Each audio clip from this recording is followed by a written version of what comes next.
the fair. Don't tell me the lights are shining any place but there. We will dance the hoochie coochie. I will be your tootsie wootsie if you will meet me in St. Louis, Louis. Meet me at the fair. Meet me at the fair. Whether it's St. Louis in 1904 or Chicago in 1934, Brussels in 1910 or New York in 1940, the phrase is a magic one. Prince Albert opened the great exhibition at the Crystal Palace in London in 1851. And more than 100 years later, people still talk about it. The Paris Exposition of 1900 set a level of Edwardian elegance that has never been forgotten. And if you were a lucky tourist a year ago last summer, where did you go? You went to Seattle.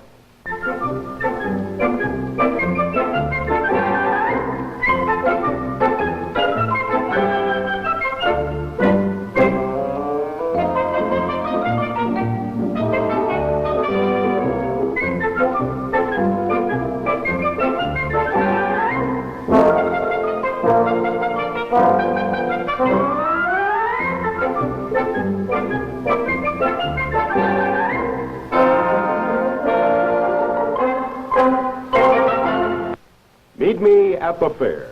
County fair, state fair, World's fair. Don't tell me the lights are shining any place but there. Or any place but here. According to the plans, San Antonio's HemisFair will open on the 15th of April, 1968, right in the middle of town. Look south from Joski's. Look east from the Tower Life building.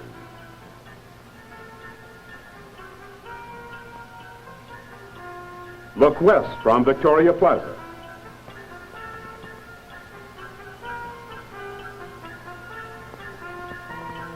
The area between is that designed to be turned into a wonderland of exhibits in the next few short years.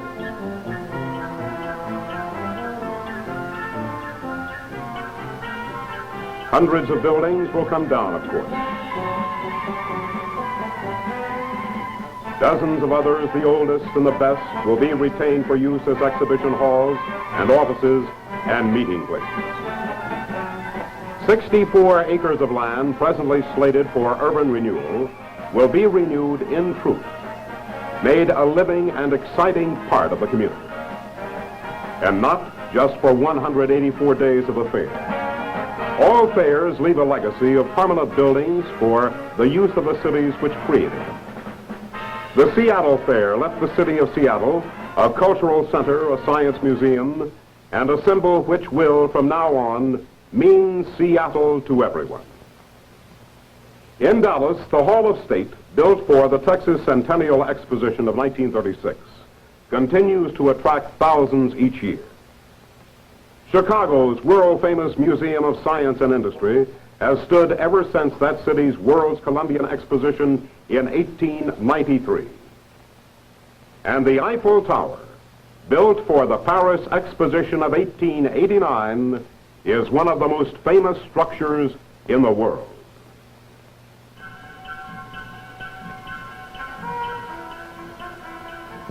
Here in San Antonio, the permanent buildings involved with the HemisFair will include that convention center which San Antonio voters have been asked to decide on in the bond election of January 28th. Long needed by the city, the convention center is also of vital importance to the HemisFair and will form a focal point from which it can expand. Set south of Market Street and east of Alamo, the convention center will contain conference rooms and dining facilities and exhibition space.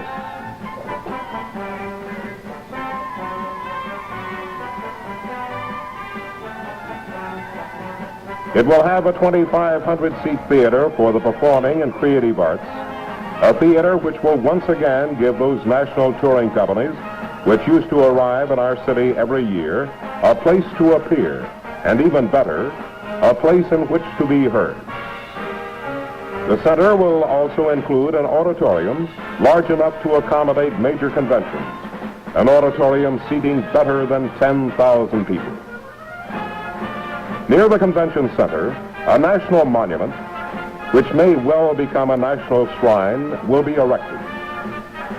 The Military Museum, containing relics of our military past and examples of our military might of today, will stand here in the town, which has been a home to the Army for generations. Moving a bit south on our model, along Alamo Street, down to the area of Beethoven Hall and the Old German English School, we get to the HemisFair's next permanent contribution to San Antonio, the Inter-American Institute. And this will be far more than a single structure. The Inter-American Institute will be a headquarters at which delegates from all the countries of this, our new world, can meet together to discuss questions of trade, culture, education, and social and economic betterment. There will be an assembly hall. There will be offices and meeting rooms and living quarters. And perhaps more important than anything else, there will be a training center. When the mining engineer from Butte, Montana wants full information on the problems of mining in Bolivia, it is here he will come. When the 200 workers to be hired by a new factory in Caracas, Venezuela, need to learn the newest industrial techniques, this will be the place for them. Heading across the fairgrounds and back toward Market Street, we come to the Trade Mart. Here is not only the heart of the HemisFair itself, but the heart of its permanent contribution to our city. Containing 200,000 square feet of exhibit space and bonded warehouse facilities, the Trade Mart will be a great international bazaar. It will be a marketplace of the nations where a man may find himself shopping for the goods of Peru, just a few feet away from where his wife is trying on furs from Canada. And the dream is that it will be a free trade zone. All of these things, the Convention Center, the Military Museum, the Inter-American Institute, and the Trade Mart, will become permanent contributions to San Antonio's life and to San Antonio's economy. But there will be other contributions as well. The never quite easy to explain contributions, which come when a very nice city turns to becoming a very important one. Let's think of Seattle again. It isn't as old as San Antonio. It was only settled in 1852, but 110 years later, that city on the map for better than a century got on the map as never before.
It was an exciting time in Seattle, and Mr. Ewan C. Dingwall, who ran the fair in Seattle, has now come to San Antonio to develop and run our HemisFair. He is here to tell us about it. Well, indeed, it was an exciting time, Pat. It was perhaps the most thrilling moment in the history of Seattle, a moment when there had been great achievement, when impossible goals had been reached, and when the entire community was united behind the greatest project that it had ever undertaken. It was a fair which brought great architecture and great landscaping, magnificent fountains, things which have already won worldwide renown. It brought jobs, of course. We had 2,400 people working on the corporation payroll during the height of the fair. And in addition to those people, there were probably that many more working directly on the grounds for the various exhibitors and concessionaires. Now, you have heard figures here in San Antonio about the millions of dollars that were generated by the fair in the region. And rather than talk about the millions of dollars, I would like to stress the point that every business, the gas station on the corner, the drugstore, the department store, the doctor, the lawyer, every single phase of business in the Seattle region benefited from the fair. I can make that point perhaps with this illustration, that dozens of times after the fair closed, I have been approached as I've walked into small stores to transact some business and have the storekeeper say to me that he had always wanted to find somebody connected with the fair so that he could thank the people who had been responsible for it, for what it had done for him and for his business and for his family. So that the millions of dollars that we have talked about here translated into jobs and increased volume of business for all the people of that entire region. And of course, finally, the fair left behind it, as the San Antonio project will, a great cultural and convention heritage which stands for all time for the benefit of the city of Seattle and the Pacific Northwest. As recently as 1920, San Antonio had 23,000 more people than Houston. It had 3,000 more than Dallas. It hasn't always been the third city of Texas. In fact, it was the first city of Texas for more than 200 years. It is in celebration of that long and important history and in affirmation of the growing future that the HemisFair has been conceived. But a growing future must be earned. This city in the sun isn't going to keep its place in the sun if all we do is rest in the shade waiting for somebody else's mañana. Now finally, we're the recipients of a happy geographic miracle. It hasn't always been good to be the southernmost major city in the United States. Now, sometimes that meant that we were pretty much out of things, but not anymore. Talk expanding markets to a manufacturer here in the United States, anywhere in Europe, anywhere in the world, and he'll tell you where they are. South of the Rio Grande. South from the Rio Grande for 5,000 miles. The HemisFair will work not only because we want it, but because other people need it. Northern manufacturers need it. European manufacturers need it. And the Latin American countries need it. And that is why invitations are going out to every capital in the New World announcing what is truly the new World's Fair. It is impossible to say how many of the invited countries will participate. 1968 is still 4 busy years away. But country after country in Latin America has expressed interest and approval and excitement when told about the plans. Latin American countries want a trade base, an economic and a cultural base, a tourist base here in the United States. They would be happy to see it in San Antonio, but they will also be willing to see it in Los Angeles, in Miami, in any number of United States cities which are considering plans not unlike our own. We can be the cultural and economic center of inter-American life if we work to be it, if we choose to be it, but not if we only hope to be it. There is a great wave of future rolling up from the south of us, carrying the products and the aspirations of 200 million people. Where will it break? Many citizens of San Antonio are asking, what can I do to help the HemisFair? Many others are asking just as pertinent a question, what will the HemisFair really do for me? Well, they've heard the statistics. They're willing to agree that they will do well only if San Antonio does well. But they wonder if this is the way. A multi-million-dollar cultural center, really will it put bread on anybody's table but that of the man who produces the cultural event and that of the artist who takes part in it? There's a trade center where a manufacturer from Pennsylvania can sell to a department store owner from Rio de Janeiro or where a manufacturer from Buenos Aires can sell to a department store owner from Pennsylvania, really put 10 cents in the pocket of Joe, who is lucky to sell gas from his service station to a car from as far away as Seguin? What will it really give me? What will it truly cost me?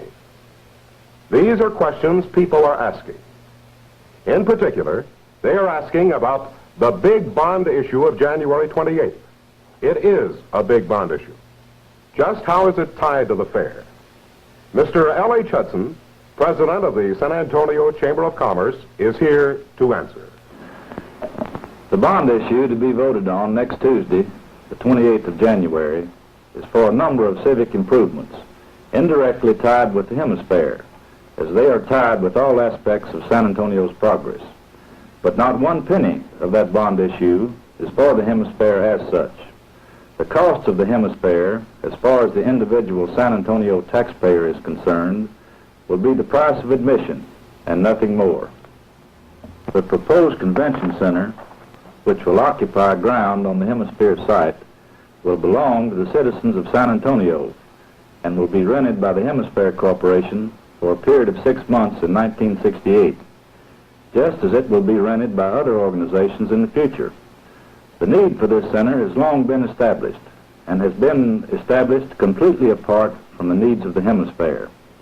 In recent years, no major national convention has been able to come to the Alamo City. Many have wanted to.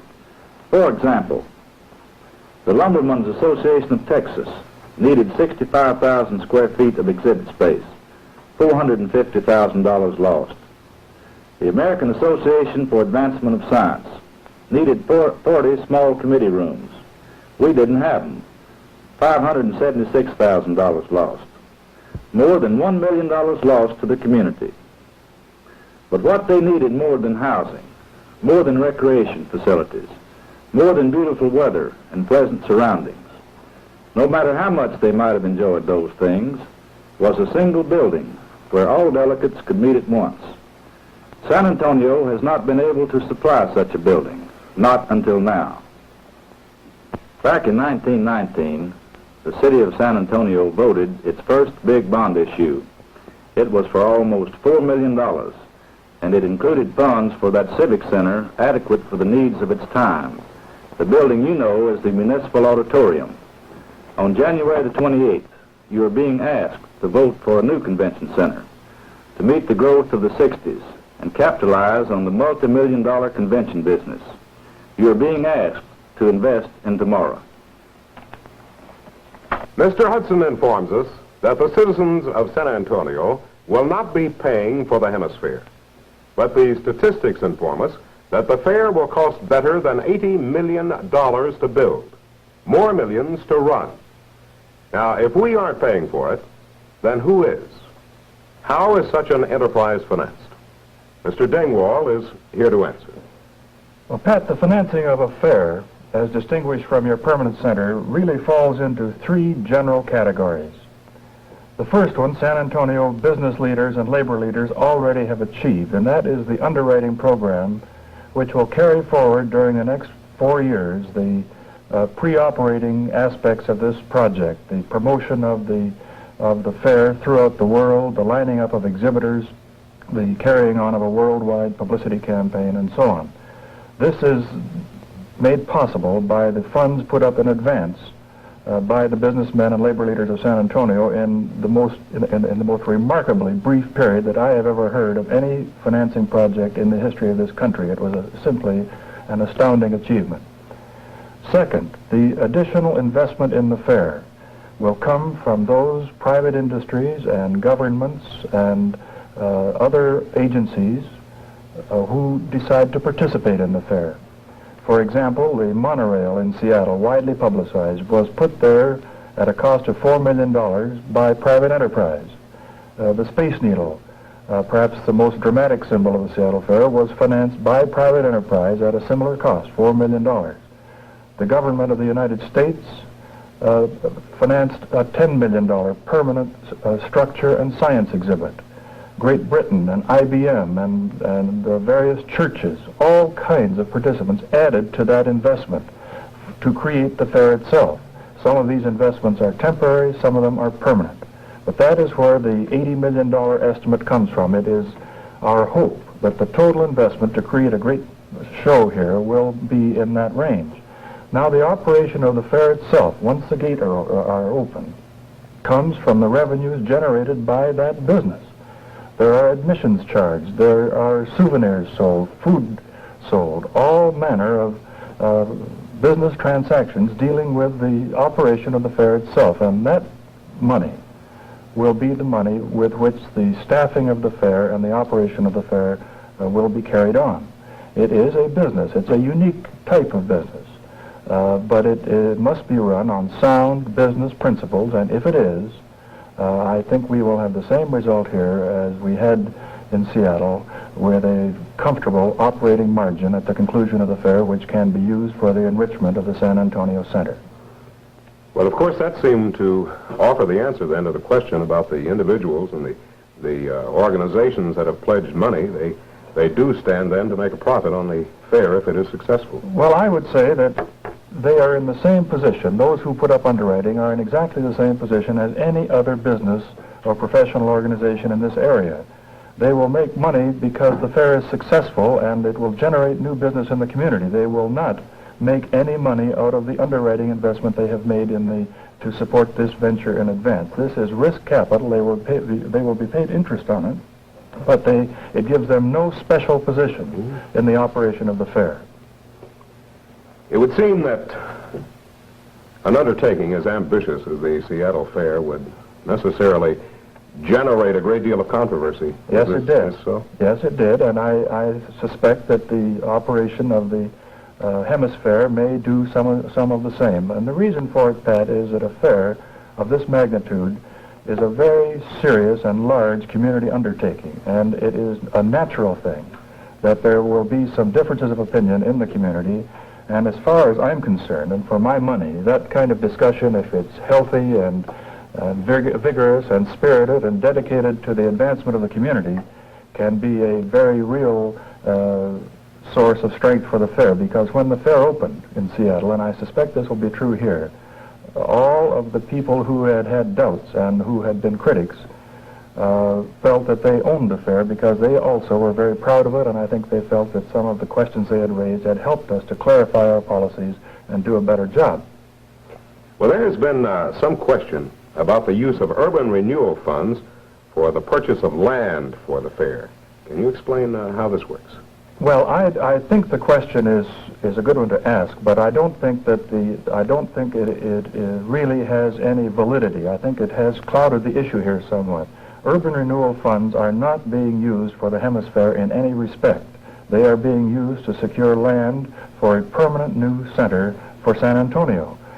The Fair Corporation will lease that land and those buildings, which the city will develop, for a 6-month period to operate the fair, and all of those facilities will then be turned back to the community. So the fair is a temporary tenant, and its relationship to urban renewal is non-existent as far as any business of the urban renewal funds being used for a fair. The fair is a tenant. Later, the center will be rented by conventions and trade fairs and other tenants.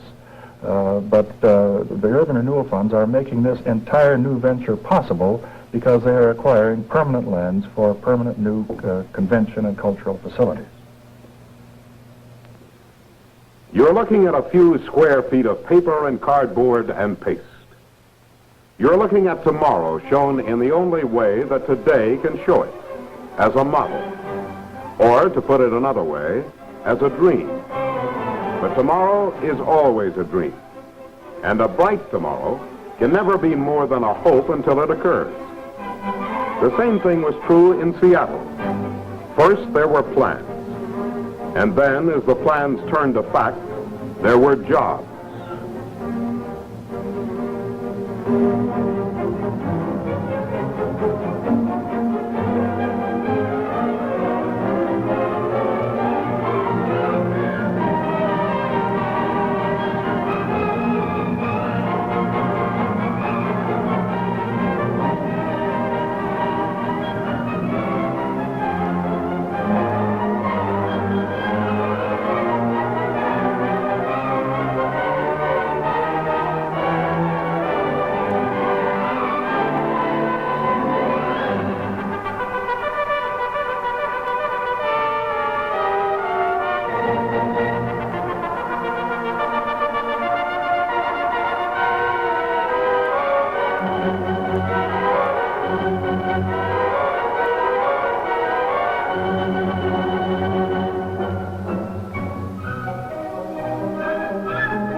us here in San Antonio, 1968 will be something of a birthday. This city of ours, nurtured and built by all the great cultures of the Americas, will be 250 years old. Ever since 1718, San Antonio has been a meeting place of peoples, and now it is planned that it will become a meeting place of nations, a home for international goodwill. A brochure taken to the capitals of the various Central American countries by HemisFair officials last year began with these words: "This fair of the Americas has as its purpose the reaffirmation of those basic ideals of individual liberty and personal dignity which constitute the foundation of that friendship and peace which has endured in the Western Hemisphere through the years. The fair is dedicated to the achievement of the Americas in commerce and industry, in science, art, and education. It is dedicated to the creation of an international marketplace as a continuing showcase for the skills, trades, and culture of the Western Hemisphere. It is dedicated to the promotion of an ever greater unanimity between the peoples of the New World, whereby the peoples of all the world may witness sovereign and independent nations working together in common accord for their mutual development and prosperity." What more is there to say? Meet me at the fair.